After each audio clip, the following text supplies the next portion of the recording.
Hello అందరికీ welcome back to our channel Sujatha vlogs. ఈరోజు వీడియోలో మనం చిన్నతనంలో మెమొరీస్ గుర్తు తెచ్చుకునేందుకు స్కూల్ దగ్గర కొనుక్కున్న ఈ స్వీట్ చింతపండు క్యాండీ ఈరోజు అదే టేస్ట్ని మన ఇంట్లో ఈజీగా చేసుకుందాం. హోమ్మేడ్ చింతపండు లాలీపాప్ వన్స్ ట్రై చేశారనుకో మార్కెట్లో కొనే దానిని కూడా మర్చిపోతారు, అంత టేస్ట్ అయితే బాగుంటుంది. దీనికోసం మనకు కావాల్సిన ఇంగ్రీడియంట్స్ అయితే ఫ్రెష్గా ఉన్న చింతపండుని తీసుకోవాలి. బెల్లం అండ్ కారం, ఉప్పు, కొంచెం జీరా పౌడర్ ఆప్షనల్ అండి, అండ్ స్టిక్స్ కూడా తీసుకోవచ్చు, అది కూడా ఆప్షనల్. సింపుల్ ఇంగ్రీడియంట్స్తో టేస్ట్ నెక్స్ట్ లెవెల్లో ఉంటుంది, కంపల్సరీ ట్రై చేయండి. ఇప్పుడైతే ప్రాసెస్ చూసేద్దాం. దీనికోసం అయితే చింతపండుని తీసుకోవాలి. ఫ్రెష్గా ఉన్న చింతపండుని అయితే సీడ్స్ ఉన్నా లేకున్నా అయితే తీసుకొని హాట్ వాటర్లో నానబెట్టుకోవాలి.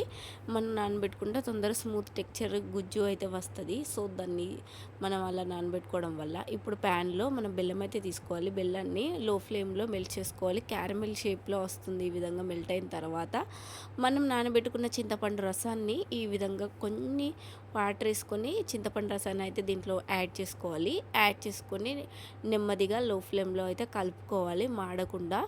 ఈ విధంగా కలుపుతూనే ఉండాలి. ఈ విధంగా కొంచెం కరిగిన తర్వాత ఇప్పుడు కొంచెం ఒక 1 టీ స్పూన్ కారపొడి అండ్ హాఫ్ టీ స్పూన్ నేను పింక్ సాల్ట్ వేసాను.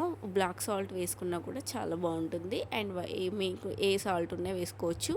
అండ్ జీరా పౌడర్ కూడా వేసుకోవచ్చు అండి. వేసుకొని మొత్తం అంతా కలుపుకోవాలి. ఈ విధంగా నీట్గా లో ఫ్లేమ్లో స్ట్రక్చర్ అనేది థిక్నెస్ వచ్చేలాగా కలుపుతూనే ఉండాలి. హై ఫ్లేమ్లో పెట్టామనుకోండి మొత్తం మాడిపోయి స్ట్రక్చర్ టేస్ట్ కూడా మారిపోతుంది. సో కొంచెం మనకి ఇక్కడ దగ్గరగా అయినంత కొంచెం నెయ్యి కూడా 2 డ్రాప్స్ అయితే యాడ్ చేసుకున్నాను. మనకు స్టిక్గా కాకుండా ప్యాన్ కతుక్కోపోకుండా నీట్గా వస్తుంది. సో ఈ విధంగా మొత్తం అంతా నీట్గా కలుపుకోవాలి. ఇప్పుడు చూడండి మొత్తం అంతా దగ్గరికి అయిపోయింది. వీడియోలో చూపిస్తున్నట్టుగా నీట్గా దగ్గరికి అయిన తర్వాత మొత్తం చల్లార్చుకోవాలి.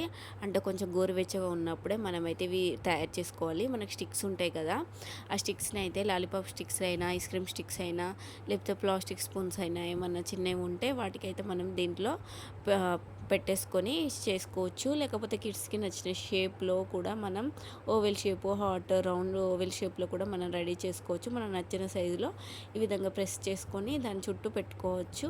కొంచెం మనకు ఈ విధంగా కాలకుండా ఉండాలంటే ఈ విధంగా పెట్టేసుకొని పక్కన పెట్టుకుంటే చల్లగా అవుతుంది. అంతే అండి, ఎంతో టేస్ట్ అయితే చాలా బాగుంటుంది. మన హోమ్మేడ్ చింతపండు లాలీపాప్స్ రెడీ అయిపోతాయి. పర్ఫెక్ట్గా స్వీట్, సోర్, స్పైసీ కాంబినేషన్లో ఎగ్జాక్ట్లీ చైల్డ్హుడ్ టేస్ట్ అయితే వస్తుంది. స్టోర్ చేసుకోవాలంటే ఎయిర్ టైట్ బాక్స్లో పెట్టి 1 వీక్ వరకు ఉంటుందండి. క్లింగ్ ర్యాప్తో చుట్టేసుకొని మనం స్టోర్ చేసుకోవచ్చు. ఈ వీడియో కనుక నచ్చినట్లయితే లైక్, షేర్, కామెంట్ చేయండి. ఇలాంటి వీడియోస్ కోసం మన ఛానల్ని సబ్స్క్రైబ్ చేసుకోవడం మర్చిపోద్దు. Thanks for watching.